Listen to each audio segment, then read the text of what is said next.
Hello everyone! Saturday na naman, kaya another day, another video. At kanina nga lumabas ako para mag-inquire sa Hyundai. Pero traffic is traffic, kaya kumain na rin ako ng lunch. At pag uwi ko, may nakita nga akong street food, kaya nagpa-stop the car na lang ako kay kuya yung driver.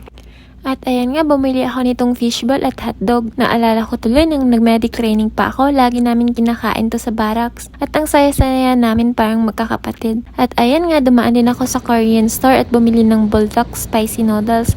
Tapos may seaweeds pa. Madalas niyo ako nakikita na kumakain ng noodles sa mga video ko. Favorite ko kasi ang noodles, lalo na ng super spicy.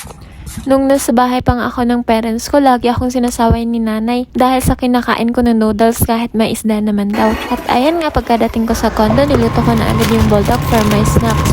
At habang nagluluto, naalala ko noon na gusto ko talaga makatikman yung bulldog, pero ang hirap hanapin at mahal pa. Kaya naisip ko, bumili na lang ako ng black sidap kasi feeling ko noon pareho lang naman ang lasa. At ayun nga, luto na ang aking bulldog. Tara guys, kain!